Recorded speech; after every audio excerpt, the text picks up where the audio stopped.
Esoterica, the podcast. Welcome to Esoterica, the podcast, where we discuss the obscure, offbeat, and unusual. I'm Chris Schultz. And I'm Aaron Christian. This week's episode is brought to us by Malone's Cones. Taste the ice cream. All that for that. All that for that. Cool. No. Cold. Cold. You can't just have cool ice cream because then it will melt. You need to have cold ice cream. Yeah, that would just be soupy milk. Yeah, well, this application is going right in the shredder. All right. So I want to apologize to our listeners for our unintended sabbatical for the last week. I don't. Team Esoterica has been Team Re-elect Chris Schultz for the Board of Health. Oh, my God. Is there anything we don't do together? Shower? I poop on my own. I was watching a video earlier today of a doctor reacting to, really old medical films or something from the 50s. And the Army had one where they were talking about the importance of using soap and water to bathe yourself because it's important. And it just cuts to this clip of 6 men in the shower harassing this other man to use soap, and they're bathing him against his will with soap. Whoa. Completely nude. That's But that's a different episode. Yeah, that's definitely not cool in our current culture. Yikes. Yeah, so that's been taking a lot of our time, but we're managing to squeeze in an episode today. So We are. Get back on schedule. So today I wanted to do something a little different and take us on a journey back to the mid-'80s. I think a lot of people, definitely in my generation, are familiar with the grunge movement of the early 90s. And as we've explored and listening to a lot of the bands you bring to the table, a lot of those are influenced by the grunge scene. Very much so. But grunge didn't come out of thin air. That had been percolating for some time. So we're going to take a listen to a proto-grunge band, if you will. This is Green River. Green River was an American rock band formed in Seattle, Washington in 1984. Although the band had very little commercial impact outside of Seattle, they were pioneers of the grunge music scene. The style that featured both on their own music and the music its members would create in future bands. Those bands included Mudhoney, which some people may not be that familiar with, Mother Love Bone, Temple of the Dog, and eventually Pearl Jam. So who we have coming from Green River is Mark Arm, who's the lead singer, and he was the lead singer of Mudhoney. And probably more familiar with a large part of our audience is Stone Gossard and, oh my God, I'm blanking on his name. Jeff Ament, both from Pearl Jam. So they got their start in Green River. Isn't Green River the name of that Creedence Clearwater song? Yes, it is. There's a couple of things at play with the history, with the name of the band. Oh. So there's the Creedence Clearwater song, Green River. It's also in reference to the Green River Killer, a serial killer who was infamous in the Washington area. And that's worth reading up on if you've never heard of the Green River Killer. Some pretty creepy shit there. So the album that we're going to be listening to is Dry as a Bone. It's actually their second EP, and it was released in July of 1987 through Sub Pop Records. Now, is that a reference to the Valley of Dry Bones or whatever, the Ezekiel chapter in the Bible there? I don't know. It could be. We'll have to do some The other thing, the album was released later along with another EP of theirs, Rehab Doll. So if I was going to conjecture Dry as a Bone coupled with Rehab Doll, I would think that probably is more referring to not being on drugs anymore, but I don't know. Who knows, man? So the first track we're going to dive into on Dry as a Bone is Unwind.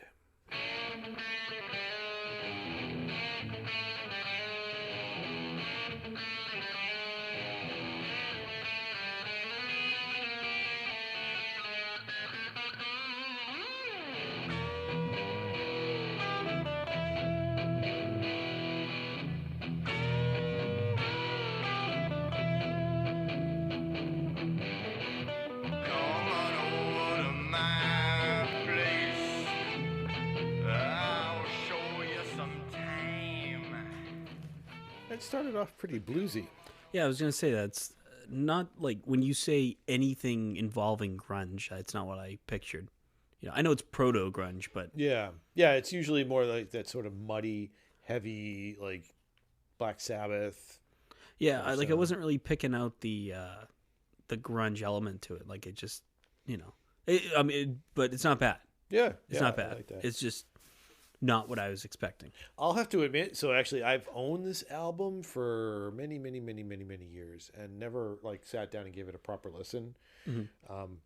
A shout out to how difficult it is to be, or was to be, a Gen Xer. When I got into a band, I was a bit of a completist. So I got into Pearl Jam, and that led me to Temple of the Dog and Mother Love Bone. Can I just say how difficult it was during the 90s to be a completist with music when, like, imagine not having the internet and not having digital music. I had to like buy everything. Yeah, you had to look at magazines or books about the band to find out where they had been, and then you have to go actually go to record stores and find this stuff. Yeah, that's why I really hate people that like say they're really into a band but like don't really know a lot.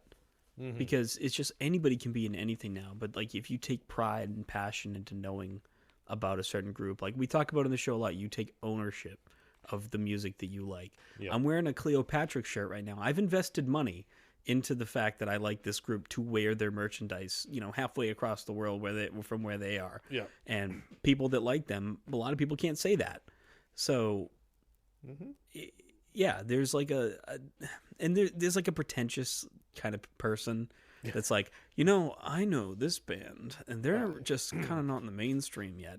And it's a little douchey. Like, I'm not into it, Yeah, I try not to have that kind of attitude, but I also feel like, looking back to like tracking down an album and getting a hold of it and going through something to get, there's a whole journey that goes along with that, yeah. and that gives you more. The one thing I will say that must be very disappointing is if you don't like it, you spend all that time.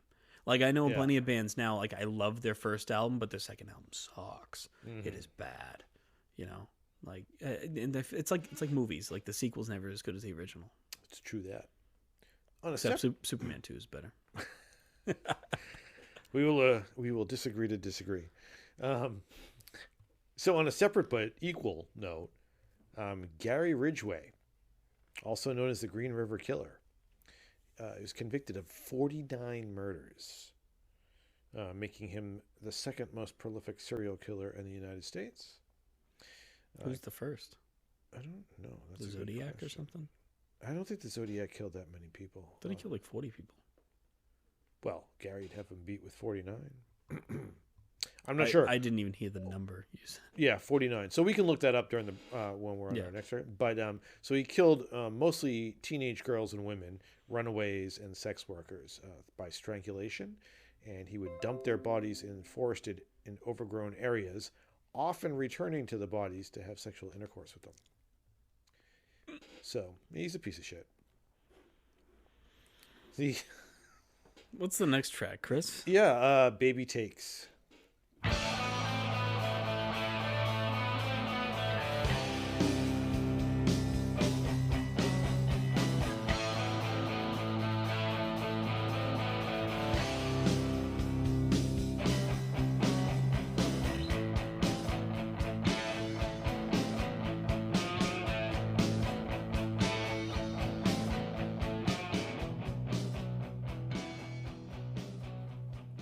All right. So that was more grungy. Yeah, I mean, I'm not looking at the lyrics for this, but after you told me about the killer,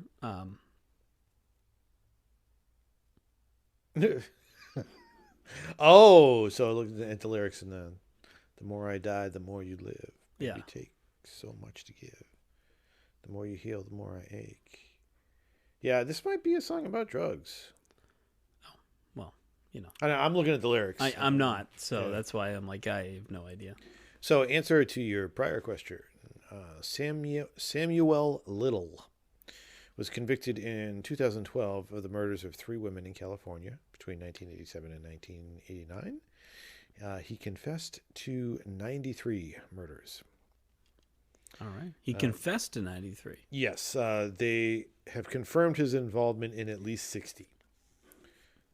So he is currently, according to the PDAs of Wiki, the most prolific American serial killer. I wonder how long his sentence is. Oh, you're going to make me look that up? No. Okay, so it's very confusing trying to figure out the tracks on this. So just in case there happens to be a Green River fan out there who's like, what the fuck are you guys doing? We're taking the track listing off of Wikipedia. It's listed differently on both Genius and on Spotify. So we're just going with the Wikipedia one, and we're going for the original EP versus compilations that came out later. Which leads me to the point is the next track we're going to listen to is called This Town.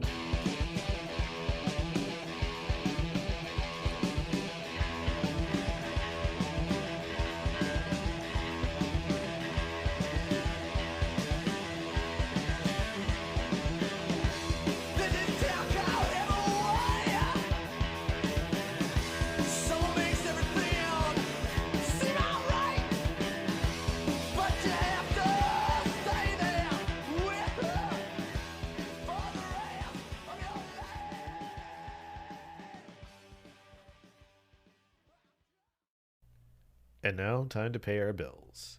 Hey, Aaron, have you heard about Anchor? No, I haven't. It's the easiest way to make a podcast. Let me explain. Is it free? As a matter of fact, it is free. It costs you no money. It comes with creation tools that allow you to record and edit your podcast, get this, right from your phone or computer.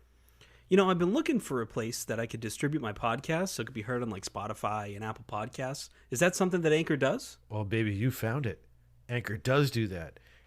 Even better, you can make money from your podcast with no minimum listenership. You know, to me, it sounds like it's everything you need to make a podcast in one place. It is indeed. If you're listening and you've ever wanted to make a podcast, you should download the free Anchor app or go to anchor.fm and get started. I'll get right on that. We did. Esotericofthepodcast.com. So I was just off mic lamenting to the fact that I hadn't listened to this album more. This track was a lot more like the ones that I'm bringing to the table now, I would say.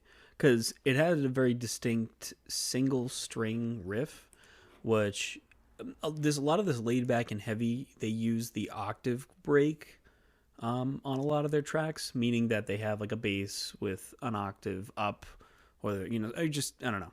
But they rely heavily on these single string riff kind of things, and that basically was what was happening here. It was a little bluesier than, and a little more like rock driven than I think some of the groups that I'm bringing to the table. But like I can see where you were going with that, if you get what I'm saying. Yeah, it's interesting that lyrically, this I was reminded of early Nirvana a couple of times. I could hear that.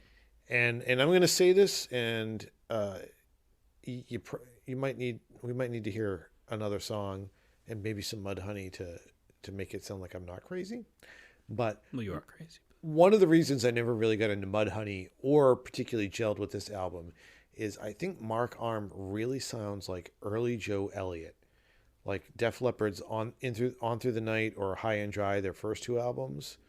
I'm not extremely familiar with those records, but I can kind of hear it, even like thinking of their popular shit. Mm-hmm. And it was just off-putting for me. Like, I'm a huge Def Leppard fan. I love Def Leppard, but hearing or picturing Joe Elliott like singing over grunge is just Def Lefty didn't do it for me. So let's check out PCC and see if that bears out my.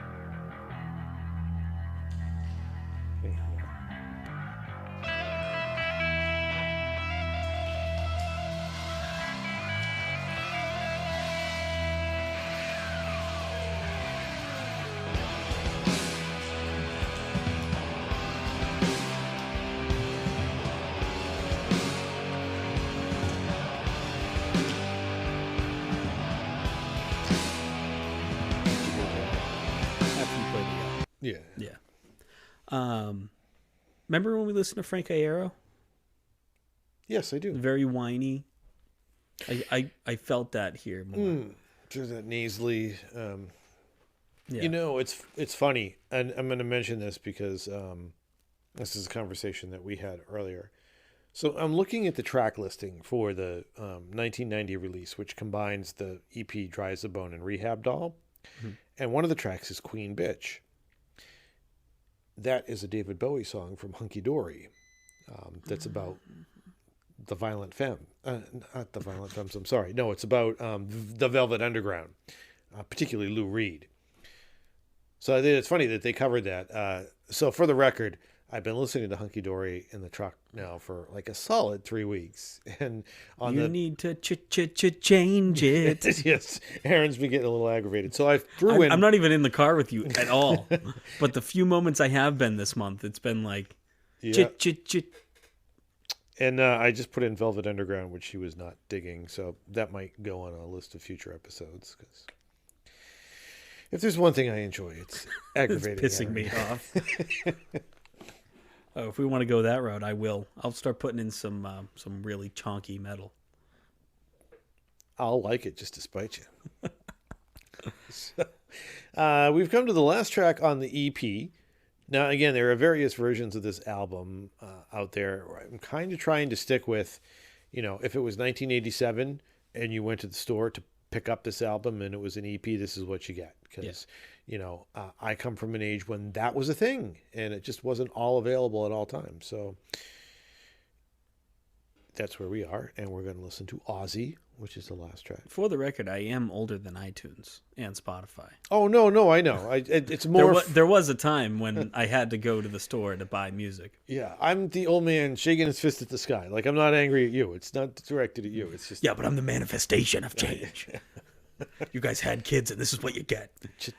Changes. All right. What's this track called? Ozzy.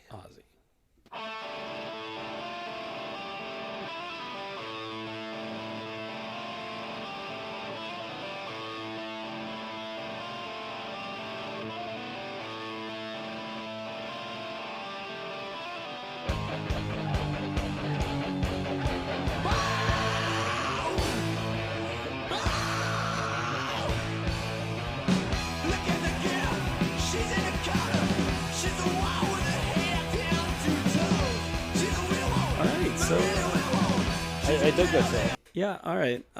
So the moment Chris has been waiting for the past 30 seconds.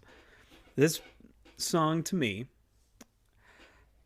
was a cross between like Nirvana and Rat. All right, I can see that. I'm still not proud of it because it doesn't accurately describe what I'm thinking of. But I think like oh god, what's that song? Wanted Man. Do you know that song Wanted Man by Rat? Yeah. Yeah.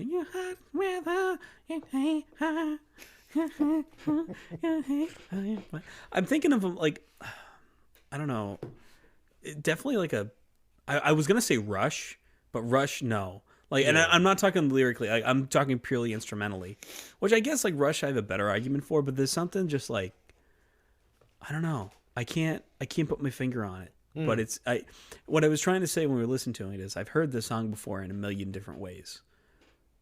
Yeah. Like this isn't necessarily unique, but at the time it might have been a new thing, looking back, 30 years later, like. Yeah. And the kind of, as I mentioned, the cross between punk sound and like the heavier classic rock, heavy metal. It's like Leonard Skinner, but faster. Yeah.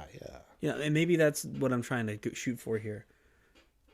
So interestingly enough, I'm looking at the lyrics, and the very last verse, I think this song is about the Green River Killer. Boston. Okay, yeah. Thank you. I had to think of it. There we go. So I think the song might be about, or at least end up being about the Green River Killer, because the last lines, I know the secret of the river. That's right, baby, the Green River. I fed her the secret of the river. Now I'm going to make them reel me on. Okay. Yeah. Like, I was just thinking it was something like a guy who likes a creepy looking girl. The Ever Given River. And then I'm like, oh, I think he's the serial killer. Just for the sake of completion here, the most prolific serial killer was Luis Garavito. He was active in Colombia, Ecuador, and Venezuela from 1992 to 1993. He has a total of 138 known victims and is believed to have murdered over 300. And he's known as La Bestia, the Beast. Did you hear that cargo ship is stuck again? Not like physically stuck this time, but they won't let it leave the canal until they do that investigation. Oh, well, I think that's probably prudent. Am I understanding that word correctly? They should investigate it. Oh, yeah, no. How, Prudent? like, how the that word prudent? Prudent, yeah. Doesn't that mean you're like a pussy? No, prudent means like a good idea. Oh. You're thinking prude, which, yes, is like somebody who's uptight and... Oh, you know what? You know what? That song by the Beatles, Dear Prudence. Dear Prudence. That was actually one of the first songs I learned on guitar. I think it was like third or fourth or something. But prudence, forbearance, temperance. These are qualities that we no longer embrace. I don't know who I just channeled there. That was fear leads to hate. Hate leads to anger. Anger leads to whatever it is. Like, dude, yes. Yes. In all cases. Thank you.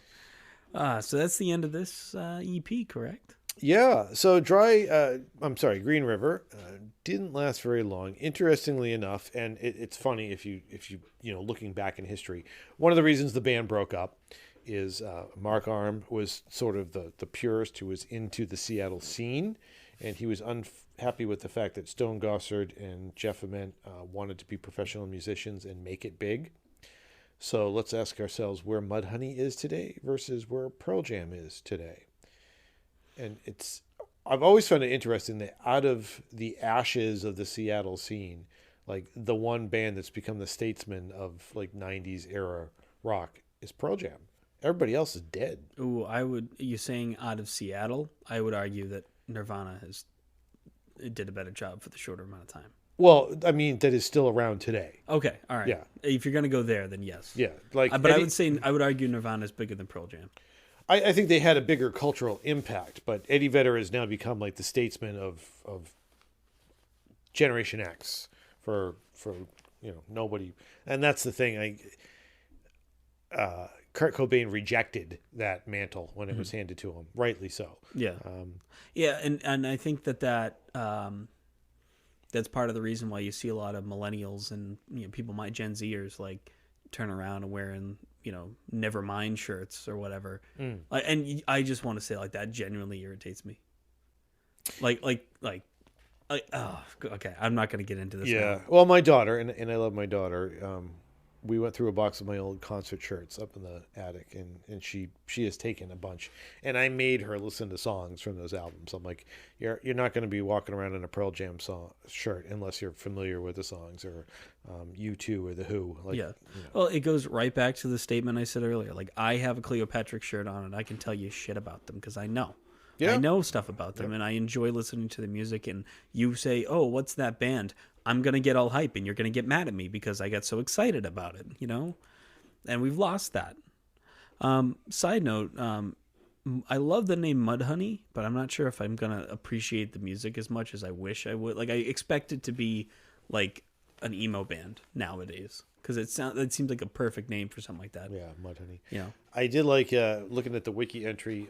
One of the bands that they came. Let's see. Arm and Turner, they had played together in a band called the Limp Richards.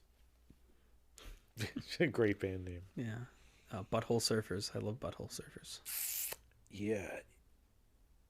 Oh, what's that song? I just was watching a video recently of one of their songs. Mother Love Bone. Mother Love Bone. Also, like, I think Mother Love Bone probably would have been the big Seattle band, except for...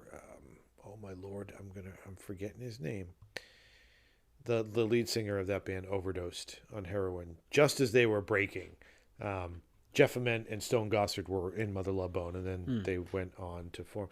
Temple of the Dog was a tribute to the lead singer of Mother Love Bone who died, and then from Temple of the Dog Pearl Jam was formed. Literally every one of these bands is in the fans also like section of Spotify, which is my new favorite thing. If you spend any time on Spotify, check out the fans also like that's how I discovered Cleopatra. That's how I discovered Dead Poet Society, and a lot of these other groups. Oh, Andrew Wood Do what? was the lead singer of Mother Love Bone. In fact, Alice in Chains' song "Wood" is a reference to Andrew Wood too, because I mentioned on the show before my dad getting booed at that show. Not my dad. My dad being at the show where they got booed off the stage, right? Yes, I saw a guy die choking on a chicken bone at a Alice in Chains concert. Wow. Yeah, That went from 0 to 60. Well, my dad's friend was at the station nightclub fire. Hey, can you top that? 100 people died. I was the station nightclub fire. No, I cannot. We really can't joke about that. No, That was a horrible, horrible thing. really- And Great White's like douchey. And not only are they douchey, they went out and murdered more of their fans just this past year. That's exactly what I'm talking Yeah. about. But I really love Save Your Love and Once Bitten, Twice Shy, even though that's a cover. So I'm glad that the lesson here, kids, is you can like the band, but don't idolize the individuals, the people. we just ripped apart the late 80s music scene. So that was great. So next week on this show, we're going to go back to modern times, and we're going to be listening to a band called Catfish and the Bottlemen, who I could be wrong. I guess I won't say this without looking it up, which I'm doing right now. But we're going to be listening to the album The Balcony, and that is a really good record. I played one of their songs off of, I played one of their songs off of this album in high school. We did it rock band class. So they are Welsh. They're from Wales. Oh, really? Yes, it's indie rock band from Wales. So we'll be listening to their debut album, The Balcony, that it actually reached number 10 in the UK albums chart, but we're in America, so yeah. So pretty cool band, Welsh band, Catfish and the Bottlemen. I'm intrigued. So they don't sing in Welsh, just so you know. Oh, well, I know that would be so cool. But actually, now I didn't know that they were Welsh, so I'm glad that I know that now. Yeah. Well, I think this segment has been long enough. I know it's been a kind of a short episode, but Yeah, we did good. Yeah. So I'm just going to throw this out there. Aaron and I, when we're done recording this episode, we're going to have a conversation about, oh my Lord, season 4. And I had two school of thoughts for where I wanted to go with my portion of season 4. And I'm looking for some audience feedback because our listeners are so good about interacting with us. so good.